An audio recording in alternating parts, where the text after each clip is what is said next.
Prime time में आपका स्वागत है। मैं हूं प्रवीण तिवारी। आज सवाल बहुत अहम है क्योंकि हम कई बार बातें संवेदनशील कहकर आगे निकल जाते हैं और कई ऐसे मुद्दे हैं, कई ऐसे मजलूम हैं जो हिंसा की आग में जलते रहते हैं, उनकी तरफ कोई नज़र तक नहीं दौड़ाता। आज हम इसी आवाज़ को उठाएंगे और पुरजोर तरीके से उठाएंगे। बंगाल आज हिंसा की आग में सुलग रहा है। यह आग बंगाल ही नहीं और देश के कई हिस्सों में, खासतौर पर बिहार तक पहुंच गई है। मुहर्रम का मातम तो लहू बहाकर कुर्बानी के साथ शांत हो गया, लेकिन इस कुर्बानी से निकली बदले की चिंगारी ने भयावह आग का रूप ले लिया और कितने ही हिंदुओं के आशियानों को जलाकर उन्हें भस्म कर दिया। इतने से भी ये आग शांत नहीं हुई। मुहर्रम के बाद से बंगाल में अब भी हिंसा जारी है। कई जिलों में हिंदुओं को घर में घुसकर मारा जा रहा है, उनके घर तोड़े जा रहे हैं, ऐसा विश्व हिंदू परिषद का दावा है। उनके वाहन, दुकान जलाए जा रहे हैं। बच्चे हो या महिलाएं, उनके साथ इस तरह की हरकतें हो रही हैं जो बयान नहीं की जा सकती। मुहर्रम के बाद से ये मातम आज भी शांत नहीं हुआ है। प्रदेश सरकार तुष्टीकरण की राजनीति में लगी हुई है और घटना में आग में घी डालने का काम कर रही है। कई लोगों का ये भी आरोप है कि जब वो पुलिस के पास रिपोर्ट लिखवाने जा रहे हैं तो उनकी रिपोर्ट तक नहीं लिखी जा रही है। तो सवाल ये उठता है कि क्या महज वोटों की खातिर और तुष्टीकरण की राजनीति की खातिर इतनी बड़ी हिंसा को नज़रअंदाज किया जा रहा है और पुलिस हिंसा करने वालों को रोकने की जगह किन लोगों पर मामले दर्ज कर रही है, वो भी सवालों के घेरे में है। सारे खबरिया चैनल भी इस मुद्दे पर हाथ खींचते नजर आ रहे हैं, लेकिन सुदर्शन न्यूज़ आपको बेखौफ होकर समाज का सच दिखाता आ रहा है। आज भी दिखाएगा। ये रिपोर्ट देखिए।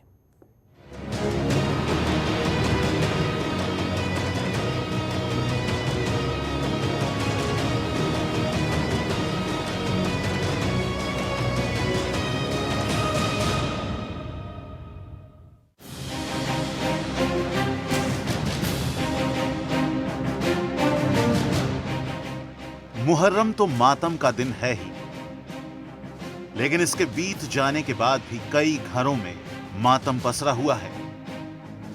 ये घर उन परिवारों के हैं जिनके अपनों को दुर्गा विसर्जन के दौरान बेरहमी से मौत के घाट उतार दिया गया।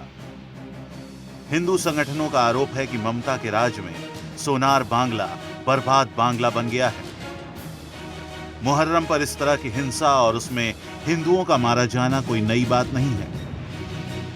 वामपंथियों के राज में भी हिंदुओं की दुर्दशा होती थी, लेकिन अब हिंसा के शिकार लोग और उनके परिजन ये तक कहने से नहीं चूक रहे कि ममता ने मुस्लिम तुष्टीकरण के लिए वो सब अत्याचार किए हैं जो कभी मुस्लिम आक्रांताओं के राज में भी नहीं किए गए थे। इस साल दुर्गा पूजा पर ऐसे प्रतिबंध लगाए गए जो पहले कभी नहीं लगाए गए थे। माननीय उच्च न्यायालय के हस्तक्षेप के बाद हिंदू समाज ने चैन की सांस ली थी, लेकिन मुस्लिम पर्सनल बोर्ड के द्वारा भड़काए गए लोगों ने मुस्लिम बहुल क्षेत्र में हिंसा का अभूतपूर्व तांडव किया। विश्व हिंदू परिषद ने तो यहां तक दावा किया कि कई जगहों पर मां दुर्गा के पूजा पंडालों में गौमांस फेंका गया और प्रतिमाओं को खंडित किया गया।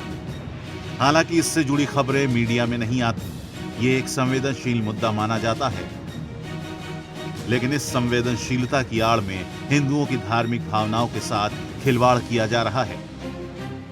लोग कई तस्वीरें और वीडियो तो साझा कर रहे हैं, लेकिन सही तस्वीर तक सामने नहीं आने दी जा रही है।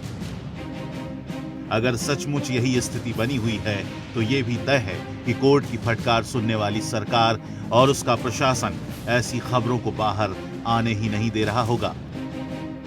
हिंदू मंदिरों को तोड़े जाने की घटनाओं का दावा भी विश्व हिंदू परिषद के वरिष्ठ पदाधिकारी कर रहे हैं। ऐसी कई घटनाएं सामने आई हैं जहां मकानों और दुकानों पर हमले कर उन्हें लूटा गया, बाद में उन्हें जला दिया गया और हिंदुओं पर जानलेवा हमले किए गए। बांग्लादेश में हिंदुओं की हालत किसी से छिपी नहीं है। वहां की सरकार ने अपने यहां हिंदुओं पर होने वाले अत्याचारों को रोकने का भरोसा दिलाया है, लेकिन ये सिर्फ दिखावा ही साबित हुआ है। हद तो ये है कि हमारे अपने देश के एक राज्य पश्चिम बंगाल में भी बांग्लादेश जैसे हालात दिख रहे हैं और राज्य सरकार पर हिंसा करने वालों को संरक्षण देने के गंभीर आरोप लग रहे हैं। आरोप ये भी लग रहे हैं कि पुलिस हिंसा करने वालों को रोकने की जगह पीड़ित हिंदुओं पर ही मामले दर्ज कर रही है। बंगाल में पहले भी कई जगह हिंदू समाज दुर्गा पूजा नहीं कर पाता था, परंतु इस बार सारी सीमाएं पार हो गईं। बंगाल के कई स्थानों पर हिंदुओं पर वो अत्याचार हुए जो पहले कभी नहीं हुए थे। वहां से ठीक आंकड़े तो नहीं मिल पाए, लेकिन विश्व हिंदू परिषद ने औपचारिक रूप से जो आंकड़े सामने रखे हैं उनके मुताबिक मालदा जिले के कालीग्राम, खारबा, ऋषिपारा, चांचल, मुर्शिदाबाद के तालतली, घोसपारा, जालंगी, हुगली के उर्दीपारा, चंदननगर, तेलानीपारा, उर्दी बाजार, नॉर्थ 24 परगना के हाजीनगर, नयहाटी, पश्चिमी मिदनापुर के गोला बाजार, खड़गपुर, पूर्व मिदनापुर के कालाबेरिया, भगवानपुर, बर्धमान के हथखोला, बल्लरपुर घाट, कत्तोआ, हावड़ा के सकरैल, अंदुलन, आरगोरी, मानिकपुर, वीरभूम के कांकरताला और नादिया के हाजीनगर। इन सभी इलाकों में कई जगहों पर हिंदुओं पर अमानवीय अत्याचार किए गए। कई इलाकों में 11 अक्टूबर से शुरू हुई हिंसा अब भी जारी है। तुष्टीकरण की राजनीति ने देश में सेकुलर माफियाओं को जन्म दिया है। ममता बनर्जी ने जिस तरह का बर्ताव दुर्गा पूजा के दौरान किया, उससे साफ है कि वो मुस्लिम मतदाताओं की भगवान बनने के लिए हिंदुओं पर होने वाली हिंसा को नजरअंदाज करने से भी गुरेज नहीं कर रही। Bureau report, Sudarshan news.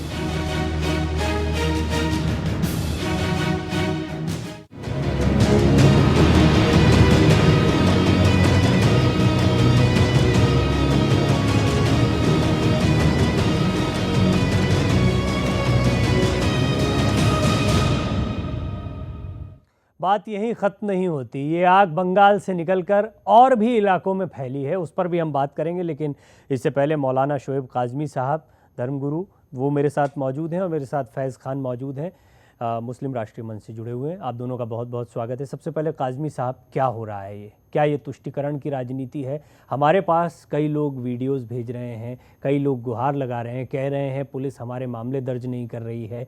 क्या बंगाल में इस वक्त मुहर्रम के बाद एक विशेष समुदाय को या मुस्लिम वोटों को अपनी तरफ खींचने की कोशिश हो रही है? देखिए, बड़े अफसोस की बात है, पिछले 60 सालों से इस देश के अंदर धर्म के नाम पर और अलग अलग तरीक़े पर, इलाक़ायत के नाम पर, कहीं जाति के नाम पर वोटों का ध्रुवीकरण किया गया। और उसके नतीजे क्या हुए कि देश के अंदर कई तरीक़े की नफ़रतें फैल गईं। कहीं नफ़रत मज़हब के नाम पर है, तो कहीं इलाक़ायत के नाम पर है, तो कहीं जाति के नाम पर है। और इससे कश्मीर से कन्याकुमारी तक कोई प्रदेश ऐसा नहीं है कि जो अछूता रहा हो।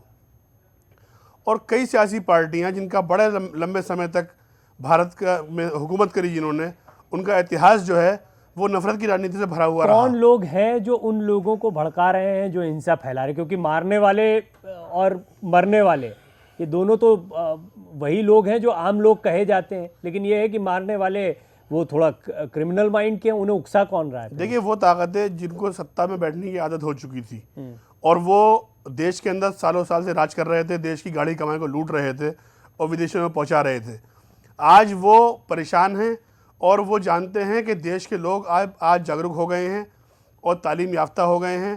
कहीं ना कहीं सोशल मीडिया ने और मीडिया ने लोगों को जागरूक किया है। तो वो अब नफरतें फैलाकर उन इलाकों में भी जहाँ अब तक दंगे फसाद नहीं हुए थे, वहाँ ऐसा माहौल पैदा कर रहे हैं कि मज़हब के नाम पे लोग लड़ें और फिर एक बार उनकी दुकान जो है वो चमक जाए। फैज़ भाई, देखिए, मेरा नजरिया कुछ अलग है इसमें। मैं सबसे पहले कहना चाहूँगा, जनसंख्या संतुलन बहुत आवश्यक है। हम सीधी साफ बात करें तो सामी धर्म जो है, इस्लाम, यहूदी और ईसाइयत, ये थोड़ी आक्रामक होती है।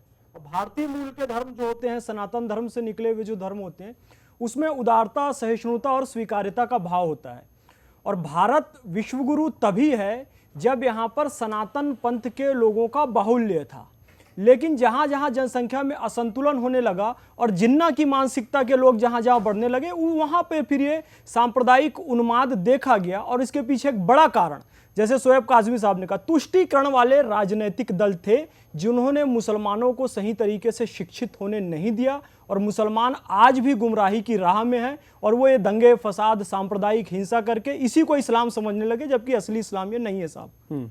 क्या शोएब काज़मी साहब इस्लाम के नाम पर या इस्लाम को गलत तरीके से समझाने के नाम पर इन लोगों को भटकाया जा रहा है? देखिए, जो मजहबी लोग हैं, जो धर्म के जानने वाले हैं, ये धर्म को जानते हैं, कुरान को पढ़े हुए आरोप हैं। ये लग रहा है कि मुस्लिम पर्सनल लॉ बोर्ड की तरफ से जब ये मुहर्रम को लेकर कोर्ट का जब फैसला आया, ममता बनर्जी बहुत फर्म दिखाई दे रही थी, दुर्गा पूजा एक तरफ चल रही है, एक तरफ मुहर्रम के ताजिए निकल रहे हैं, इन चीज़ों को लेकर एक टसल पैदा की गई, एक दरार पैदा की। देखिए, सबसे ज़्यादा जो सांप्रदायिक इलाके हैं वो उत्तर प्रदेश, बिहार और ऐसे इलाके हैं, गुजरात या महाराष्ट्र। मुहर्रम के अंदर वहाँ कहीं कोई दंगा फसाद नहीं हुआ। नहीं, आप जो कह रहे हैं मैं उसको और क्लियर कर देता हूँ। और एक छोटे से ब्रेक का यहाँ पर वक्त हो गया। ब्रेक के बाद लौटेंगे तो हम आपको दिखाएंगे जो काज़मी साहब कह रहे हैं वो बात नहीं है, बल्कि बिहार में भी हिंसा हो रही है। मसला ये है कि ये तस्वीरें सामने आने ही नहीं दी जा रही हैं। किस तरह आज बिहार से और देश के कुछ और हिस्सों से इसी तरह हिंसा की खबरें मिली, एक ब्रेक के बाद बताते हैं।